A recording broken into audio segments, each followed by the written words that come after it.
From the first day of the occupation on August 11th, we stood with faith leaders, union leaders. From Interfaith Alliance, this is The State of Belief. I'm Interfaith Alliance President Reverend Paul Brandeis Raushenbush in New York City. We stood together as a DC United. And I think that is really, really critical for our movement, that we stand together in that way. Home rule has always been a sore spot for Washington, D.C. leaders and residents. But that's nothing compared to the unprecedented federal takeover we've seen in the past 4 weeks, based on trumped-up claims of crime out of control that ignore the significant decreases in recent years, as well as far worse numbers in red states like Louisiana.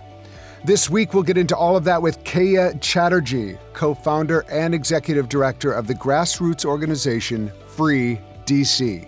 We need these voices to be heard now more than ever. Make sure you subscribe, share, and rate The State of Belief at Apple Podcasts or your favorite podcast platform. Taking a minute to do these things really helps other people discover our show and become listeners too.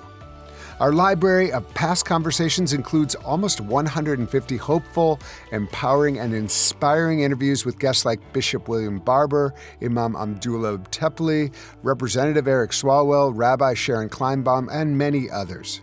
You can help grow The State of Belief with a financial contribution right now. Find out how at stateofbelief.com, and you can support and join the work of Interfaith Alliance at interfaithalliance.org. Before we get to my interview with Keya Chatterjee, I wanted to introduce another voice to you. His name is Reverend Andy Oliver, pastor of Allendale United Methodist Church in St. Petersburg, Florida. He and another pastor were praying at a Black History Matters mural at the Woodson African American Museum. The mural, like so many others, was about to be destroyed. Here's Andy to talk about what happened and why it matters so much that he showed up. I was sitting at home and saw a picture posted on Facebook of the Florida Department of Transportation preparing to erase a mural outside our city's African American History Museum, the Carter G. Woodson Museum. And I felt compelled to reach out to a few people to make sure it was okay. And I called another pastor, and we went out there and we knelt on the mural and we prayed. All across Florida, there are symbols of diversity and the richness of community that are being painted over, erased. This is part of a broader campaign. Yeah, our governor, Ron DeSantis, decided that rainbows and murals toward Black Lives Matter or just about justice in general needed to be erased. And to do so, he said, well, I'll just erase all the murals. So even the ones that are just art are getting erased all over the state. It's been part of an ongoing systemic cruelty that our governor has been doing all across the state. It's very connected in my mind to the censorship of books. I mean, it's like whose stories matter, whose lives matter, who matters. You said you were compelled. Can you talk a little bit about that? Because that's a very strong word. And I want to linger there for a second because I think that's where a lot of us are. What will it take? And how will we get up and show up in moments that matter? Yeah, I'm a pastor who's a white, straight, cisgender male. I have the most privilege of most people that I come in contact with. And I felt compelled to use my privilege in that moment to be in solidarity with those in our state and in my local community who are feeling erased. When murals are erased that represent inclusion and equity, it feels personal, right? Because it is personal. You know, while our governor is erasing a mural on a street outside African American History Museum, he's also erasing the ways that African American history is taught in our state and teaching it in some pretty incorrect ways, harmful ways. And so this isn't just about murals, right? This is about, again, a system of harm. I've had trans people in my congregation erased, needing to flee the state in order to provide health care for their children or for them themselves as adults. This is increasingly not a safe state. for people to live in. And so, as someone who has a lot of privilege, my faith compels me to put my very body on the line. Sure, there might be consequences, but my grandmother taught me there's some things worse than facing consequences. And in this moment, it would have been not doing anything. You have spoken compellingly about how you understand the relationship between the law and faith and what it means to be a religious leader today. Can you talk a little bit about that in the face of all that your congregation is experiencing right now? Yeah, first of all, the vows taken at my baptism and the vows I took at ordination compel me to resist evil, injustice, and oppression in whatever forms they present themselves. And so that means sometimes to resist the law. History teaches us, the very history of that Black History Matters mural, it teaches us that to obey the law is not always to be faithful, and then to be faithful is not always to be lawful. Dr. King taught us that, right, in his letter that he wrote to us from a Birmingham jail, that an unjust law is no law at all. And I've had people in my life that have invested in me throughout my ministry that have taught me that when injustice is happening and I have the ability, I need to put my body in the way. This is a really important time for religious folks, especially religious leadership. It feels like a test. Where are we going to put our energies and our solidarity? And you've shown us a really important way forward. And I really applaud you and the other minister who did it. And hopefully we'll have a chance to hear more from you and your work in Florida in the future. Absolutely. And I really want to reiterate that this is not a story about me. This is something much bigger. And I want to center in this moment the Carter G. Woodson Museum in St. Petersburg and encourage people to support it so that history can be told in even bolder ways that will inform how we live in the present and into the future. And now to my guest. Keya Chatterjee is the co-founder and executive director of Free DC, a civic campaign defending Washington, D.C.'s home rule and protecting the civil liberties and democratic dignity of its residents. That sounds like something we need to hear about right now. Keya has an impressive background in social and climate justice, having previously led the U.S. Climate Action Network, worked at World Wildlife Federation, USAID, and NASA. Under her leadership, Free DC has become a prominent voice opposing federal overreach, a very big job indeed in the face of the Trump administration's forcing federal law enforcement on the district and expanding detention powers. Free DC is forging powerful alliances around this urgent cause, and I am very happy that the executive director, Keya Chatterjee, is with me today on The State of Belief. Keya, welcome. Thanks for having me. Could you have imagined this a year ago? Was this something that you were in some ways predicting, or how has this hit you, and how has Free DC been preparing for this moment? Yeah, unfortunately, we have been very aware that this was coming for a long time, and partly because we were listening to the stump speeches that Trump was giving on the campaign trail, and he was saying repeatedly that he wanted to take over DC, and we are very much students of authoritarianism and dictatorships, and looked and saw, like, oh well, dictatorships, of course they want to control dissent in the Capitol, because dissent is in the Capitol is what requires them to leave office when their time comes, for example. And we know that this particular regime already tried to use violence to not allow a transfer of power in the Capitol. And so we were very, very aware that this was coming. We launched in January, just before the inauguration, and have been training thousands of people since then in preparation for this moment and more, because it has been, telegraphed what it was they're planning to do. When they say things like, we're going to have Trump 2028 and you'll never have to vote again and third term. All these things are things that we took seriously from the beginning. and have been preparing for. Thank you for saying that. It really is one of those things. Just listen to what they're saying and believe them has been like really a theme. Yeah. Believe them. These are not rhetorical flourishes. These are actually what they're planning. That has been the same in the religion community. Like when he's talking to Christians, say, we will be your retribution. That is something that's signaling how you're going to approach religion in your second term. Believe them, and you believe them. And so how did Free DC start? You mentioned in January, but what was the genesis of Free DC? Well, it emerged from work that we have three other co-founders of Free DC, and it emerged from work that they were leading on in 2023. So in 2023 was the first time that we had a law that was a DC law that was overturned by Congress. That doesn't happen in other cities. That doesn't happen in other states that Congress overturns their laws.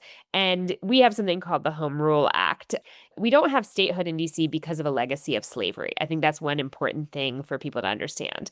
This is about a legacy of racism. The civil rights era and the incredible leaders we had during the civil rights movement, who were the originators of the Free DC movement, Marion Barry, Julius Hobson, so many others. These are figures that through the civil rights era fought for voting rights for the people of DC. And what they got was what we call limited home rule and the Home Rule Act of 1973 that went into effect in 1974.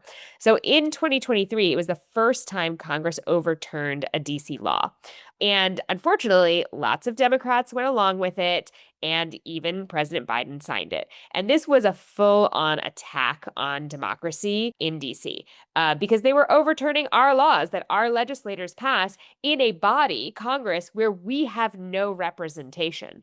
So once that happened, Hands Off DC emerged, and that was a defensive campaign. In the run up to this Trump 2.0 regime, we realized that we couldn't just have a defensive campaign that said hands off, that we actually needed to have a vision for the future, a vision for liberation, and a vision that completed that journey that the civil rights leaders of the 1960s began and brought us to equal representation for the people of DC, that brought us to liberation for the people of DC. And so we picked up the mantra and the campaign that was started by Mayor Marion Barry of a demand for a free DC. So it was very much anchored in the history of activism in DC, but also in the very, very recent history of having our democracy attacked, even by people who some might be surprised to find were attacking DC's democracy. Yeah, this is so helpful to frame it that way and to take it all the way back. The legacy of DC is rooted in slavery and in racism, and that has been part of the operating rationale for why DC has not had representation. And it just connects to me with the redistricting that's happening and the theft of representation happening in Texas. This is connected to a wider effort, again, to really try to dictate who matters, whose vote matters, whose representation matters in our broader democracy. And it's so helpful. Can you, at this point, just give us a sense of what's happening on the ground, because a lot of us are not in DC.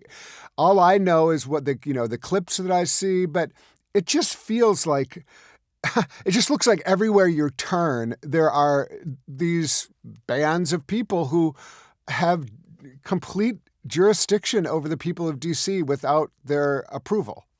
Just to give you a sense, I went on a 3-mile bike ride last weekend and I passed a gang of what looked like DEA and HSI agents.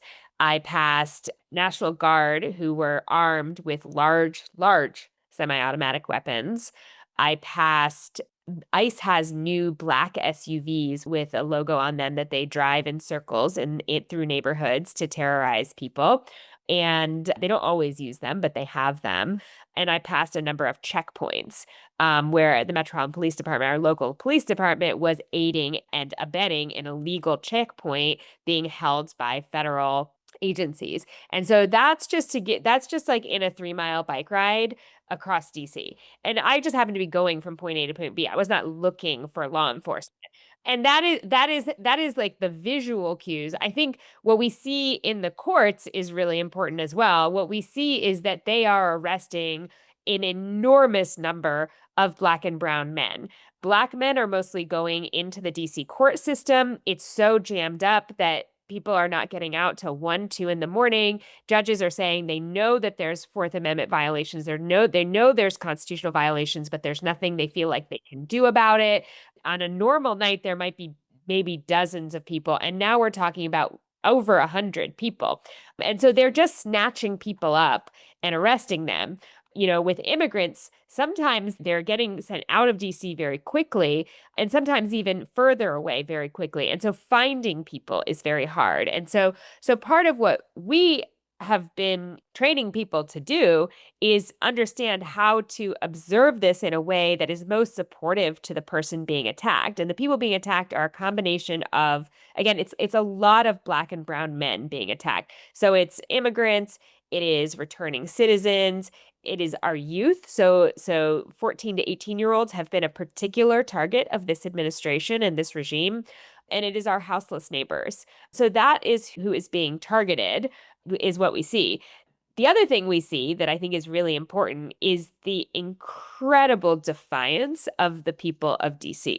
And so we have seen people direct traffic away from checkpoints that are illegal. We have seen people literally chase ICE out of the Columbia Heights neighborhood. We have seen people stand with cameras and insist that the person being detained did nothing wrong until that person is actually released multiple times. And then we have seen so many volunteers getting the name and information of the person being illegally detained so that their family can be alerted and we can actually get them out. And then, of course, on top of that, we have the very famous like sandwich thrower who was not indicted by a grand jury in DC. And so we're seeing that people in DC really understand what is going on here in this occupation and are not willing to go along with it. That is a very helpful and hopeful reminder. And it reminds me that, there has been polling. The people of DC don't want this. Like, as much as they're saying, oh, we're trying to protect you, by that, they mean like, the white people. I mean, that's what they literally said. Stephen Miller was saying that, but something like 89% of people resent it. They don't want it. Aren't asking for it. Even more than that, the fact that people are standing up. And I love what you said about we've been training people, we've been organizing people. And I think not everybody who stand up necessarily has been organized, but many people are interested in being a helpful part of the resistance right now to this. And I just think it's a lesson as we go forward, because this is the precursor to more occupations like this. And so can you talk a little bit about what it means for that population to be prepared and to be ready, as opposed to just doing things that will like harm the people they're trying to protect or put themselves in danger? Instead, really approaching this from an intentional way, like the people from the civil rights movement did, getting trained up. Yeah. I mean, 700,000 people live in DC, and none of them ask for this, and all of them see how dangerous it is. And in DC, we understood what was happening, I think, before people in the rest of the country understood, because we lived through the first few days of the Doge mass firings, which were so illegal. And we saw these people breaking into federal buildings. We saw we saw them actually steal a $500 million privately owned building at the U.S. Institute of Peace, which now a judge has returned to the U.S. Institute of Peace. But it was so brazen the early days. And so people in DC were really understanding that we had moved into a dictatorship and had lost democracy much, earlier than even people who were paying attention in the rest of the country. So when we put on trainings from the beginning, they have been standing room only. From the very beginning, we have had a full house every time we've put on a training, and people have been ready because because people saw what was coming. DC became more dangerous when this administration started mass firings. DC became more dangerous as soon as, they started kidnapping immigrants, which they're doing all over the country, kidnapping our neighbors. DC becomes more dangerous when this terrible bill goes in place and we lose Medicaid, lose school funding, lose SNAP funding. That's food, right?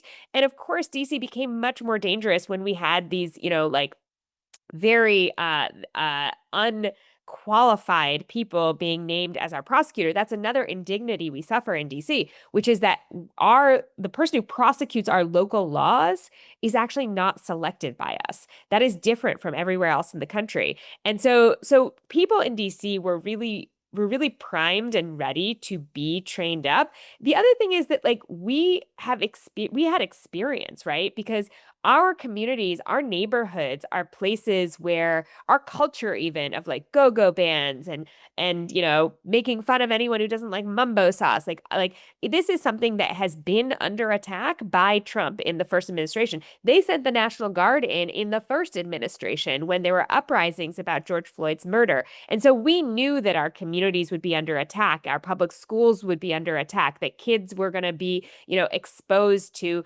violence, from the state. And so again, like I think that we had conditions that are now emerging in other parts of the country where people were really, really ready to come and get trained and understand what is it that actually gets us out from under this.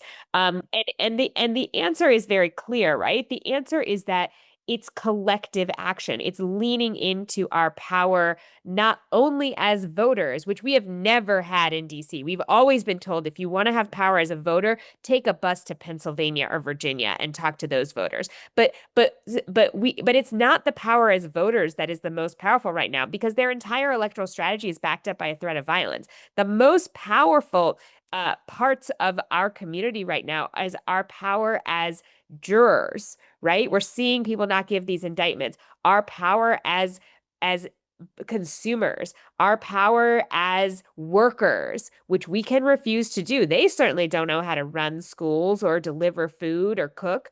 Our power as taxpayers, that collective power is ultimately what takes down every dictator in the world.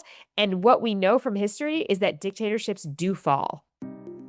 Up next, much more with Keya Chatterjee. You can hear full episodes of The State of Belief anytime on our website at stateofbelief.com. You'll also find links to topics we discussed this week, as well as transcripts and more. And make sure you subscribe, share, and rate The State of Belief at Apple Podcasts or your favorite podcast platform. You're listening to The State of Belief, where religion and democracy meet.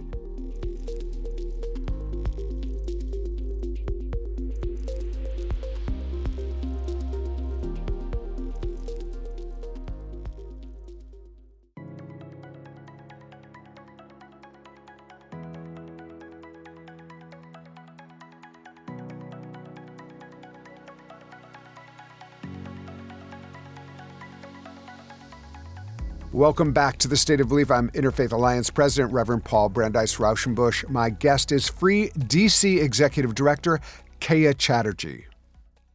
Can we turn a little bit to the role of religion in this moment? Because, one of the things I'm talking about is just like, religion can be the handmaiden of the worst of our angels. The religion can support dictators and does around the world and has in our country. The amount of religious groups that supported, were anti the civil rights movement, that supported slavery, the list goes on and on. Religion can be on either side. And the question is, where will we stand? Where will we show up? Where will we speak out right now? And that's the question, listeners, I'm asking each one of you. Think about that. Where will you show up? With whom will you show up? How will you show up? And I guess I would love to hear a little bit about your reflection about how religious communities have been a part of what is happening in DC and what you would like to see from faith leaders, as well as, the broader diverse religious communities that are in DC. Yeah, from the first day of the occupation on August 11th, we stood with faith leaders, union leaders, people who work with the unhoused population, people who work with the immigrant population, Black DC native. We stood together as a DC United. And I think that is really, really critical for our movement that we stand together in that way. We all live in places, right? And in a place, nobody wants their neighbor kidnapped. Nobody wants their community, attacked. Nobody wants to see civil liberties, gone. And so the more we can stand together in these places against this brutality, the more likely it is we will prevail. And if you go back to the U.S. Civil Rights era, where we brought down the authoritarianism of, it was a racial authoritarian regime, Jim Crow, and it was brought down by a coalition of grassroots activists, faith leaders, union leaders, and a broad swath of society, right? And that is what we need to do right now is to come together as broad of a swath of society as we can, and to say not only yes what we do not want, which is this brutality. We do not want this brutality, but also say what we do want. We want a functioning democracy. We want liberation. We want, equal representation under the law for everybody. And I think it's really important that we do both things, right? And we see a lot from the faith community, an incredible willingness to help people who are harmed. And then I think that the other thing we are seeing is that the second important piece of this, which is a willingness to not comply with harm, right? A willingness to not comply with a tyrant, a willingness to not comply with white supremacists who wish us harm. And I want to be really clear, like that's who Stephen Miller is. Stephen Miller is the person in charge of the DC implementation. This is a white supremacist who has explicitly wished us harm. And so we have to stand together not only in reducing harm, but also in refusing to comply with any regimes that are enacting that harm. Yeah. I mean, this is so important. The other thing, that a former guest on the show, Maria Stephan, said, like, it's a vision for the future. And if faith leaders can also, like I think with King and with others, this idea of like there is a possibility of a different world, and the different world on earth, not just in heaven, on earth. And that is the mandate of our faith traditions. That is like what we have to have that vision. And that can be an effective tool against authoritarians, who want you to think that there is no future aside from their rule. And I think that's so important. Do you have a personal faith tradition that you were brought up in, or or any principles that informs your own work? I would say that I was very nominally raised Hindu, in that like for big holidays we would go celebrate them, and very much was told a lot of stories from that tradition, but it while I would say that like it's not a big part of my life or daily practice, it is a big part of my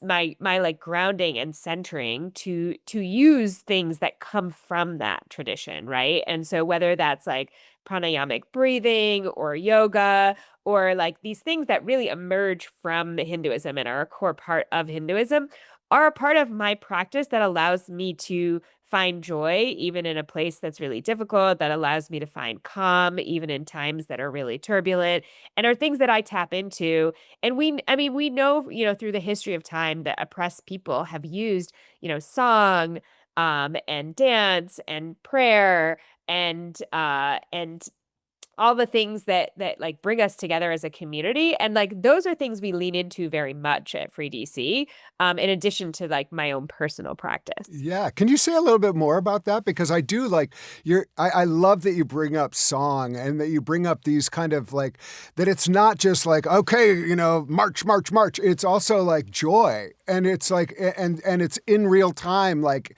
embodying what we hope for and embodying what we long for. And and the role of music is so important there, as well as, just showing joy in the face of like this other way. And you can offer this visual and embodied alternative that is so attractive, and invites people in. Say a little bit more about the intentionality of incorporating that into Free DC.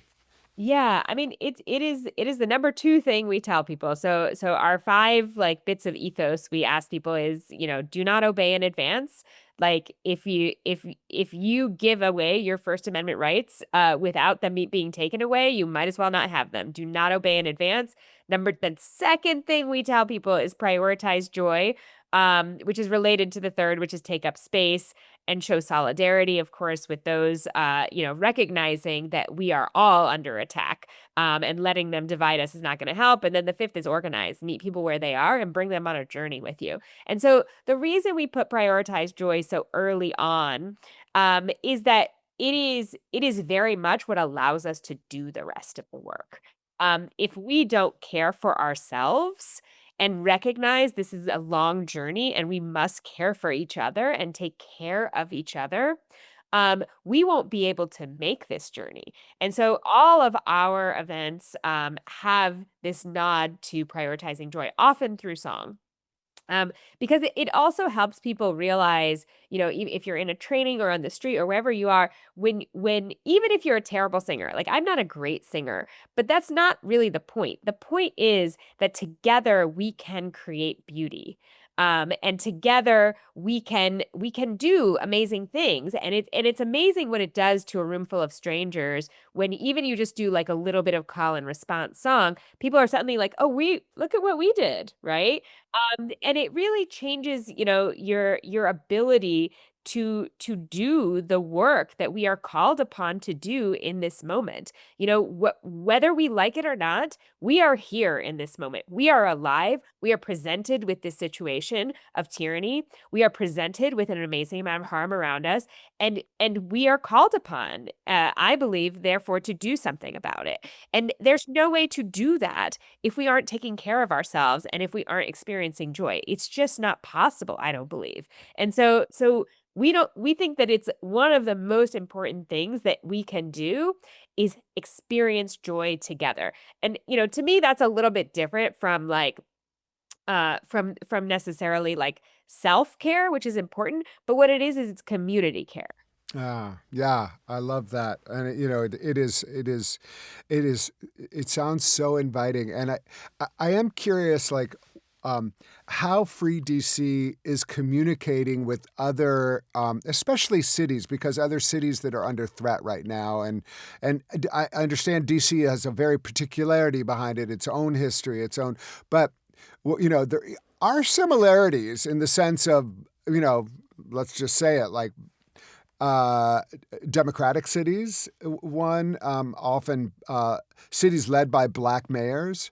And I am curious, like, are you in touch with people in Chicago, Baltimore, other cities that have come up on the list?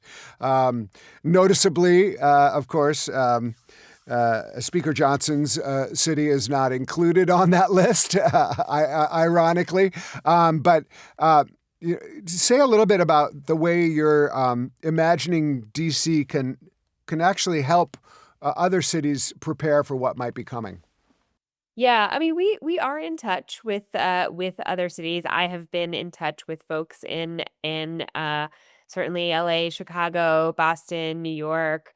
Just to make sure that we want to share whatever we've learned. And of course, people in Baltimore are, often are in our community and are coming to DC. They're very proximate to us. Um and so we think it's really, really important for us to be in solidarity with each other, and have been helping in any way we can. The other hat I wear is with a group called Freedom Trainers, and we actually travel and do trainings of trainers, so that people in communities can learn the skills of what it takes to bring a democracy not back to where it was, but back to a better place, and what it will require of us, and what are the skills that we'll need. So yes, DC is quite different in many ways from these other cities in that both were smaller, It's 700,000 people. But also the stakes are very high because if a dictator controls the capital, it's really, really hard to stop them if they silence dissent here. And also, we're unique in that we lack critical power that all of these other communities have, in that they have the protection of, you know, you know, of having these rights that we don't have, right? We don't control the National Guard. We don't are the US attorney that the regime picks charges people. We don't, we're not able to even control our local laws. They froze our $1.1 billion of our locally raised tax dollars earlier this year. And so we lack critical power. But I think that has made us have to be more organized and more creative, and then we can share that learning with other cities. Not to say that the other cities also don't have amazing and creative Yeah, of organizers. course. I should say, like, it's Mm, pretty like our community in every place I have gone has been inspirational. Yeah, isn't that wonderful? I mean, and it doesn't have to be, you flying in and telling everybody what to do, but it can be this kind of a further expansion of the collective, what it means to be in this together. Um, can you like just help us, vision forward? Like how are you I hate to use the word gaming out or imagining the future in DC? What can you imagine happening even as we approach next year's midterms and other like what are you preparing for? Do you see an end game or a next game, I guess, for all the organizing that Free DC and others are doing in DC? I mean, of course, the future very much depends on our actions, right? We have a lot of agency. We saw in December in South Korea that the President Yoon declared martial law, and 48 hours later, he was gone. He's been impeached because the labor union said, like, absolutely not. We're calling a general strike. And then he said, oh, that strike is illegal. And they said, no, you're illegal. The K pop people came out, people poured into the streets. So we know that like what happens from here very much depends on our agency and what how we behave collectively. At the same time, we also know how this plays out in other dictatorships where we don't get fast U-turns, if you will. And so we know that there will be their electoral strategy is and has been backed up by a threat of violence. So our electoral strategy must be backed up by a threat of uh nonviolent non-compliance. Like, we're not going to allow elections to be stolen is the way we win through elections. In the same way that, Milosevic in Serbia was taken down by election, the same way Pinochet was taken down by election. That requires a great deal of organizing apart from the election. So we fully anticipate that they will do what they say, and they will try not to allow a transfer of power, and they will try to ignore any restraint on their power. So far, they've been able to intimidate and bribe anyone who gets in their way in Congress. But if that does not hold, we know that they really have broadcast that they that they plan to not leave at the end of their term. And so we have to be prepared for these kinds of things.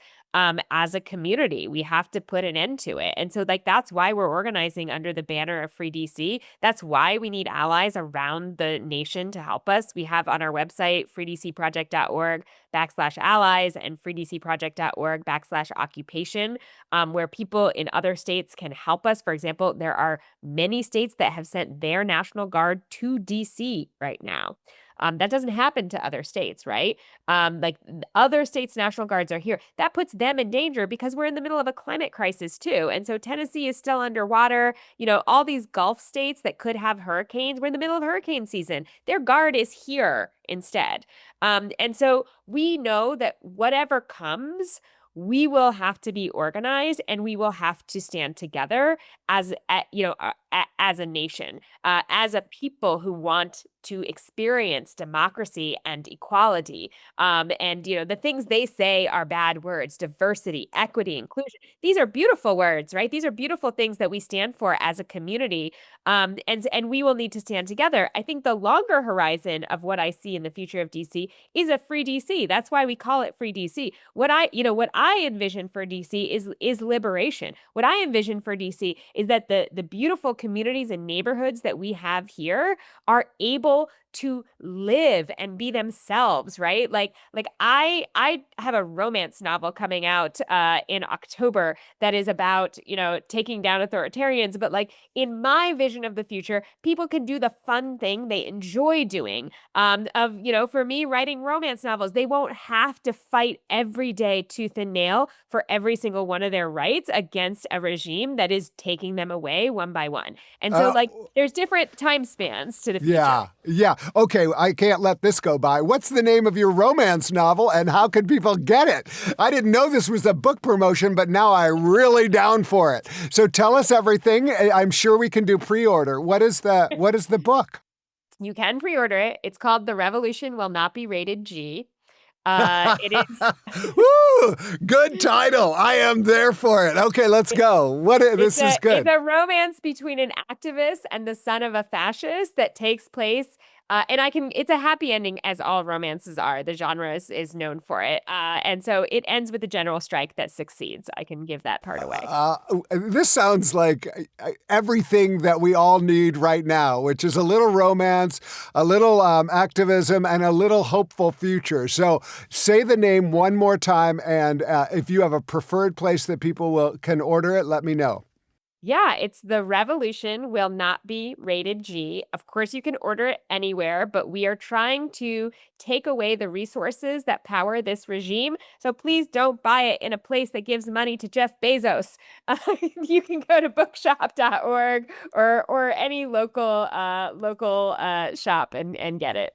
Go to your local bookstore and ask them to have it on the shelf. I think that sounds great. Let me ask you a last question that I'm really, kind of doubling down on is, what does courage look like to you today? It looks like community. That is where we are seeing courage come from. It's really scary to be by yourself right now, and that's exactly how they want us. And my colleague Daniel often says that like we earned this coup by not knowing our neighbors. And we will unearn it by knowing our neighbors. It is only in community that we will turn this around. And the places where I see courage are the places where people don't feel alone. So we have to come together right now. Mm. Keya Chatterjee is co-founder and executive director of Free DC, a civic campaign defending Washington, D.C.'s home rule and protecting civil liberties and democratic dignity of its residents. In addition to numerous leadership roles at national social and climate justice organizations, Keya is the author of the book, The Zero Footprint Baby, and has a new book coming out, The Revolution Will Not Be Rated G. That's it. Okay. Thank you for all that you're doing and for all the inspiration that you've given us today, and also the tactical, clear ways that you've helped us understand this moment and all of our roles in it. Of course. Thank you so much for having me. Who do you know who would get a lot out of this discussion? Please share The State of Belief with them and be sure to subscribe to The State of Belief at Apple Podcasts or your favorite podcast platform. We need your help to continue growing The State of Belief. Please make a financial contribution today at stateofbelief.com. That's stateofbelief.com. The views and opinions expressed on this program do not necessarily reflect those of Religion News Service or Religion News Foundation. The State of Belief is produced by Ray Kirstein and is a production of Interfaith Alliance. Become a member today at interfaithalliance.org. And be sure to join us next week. I can't wait.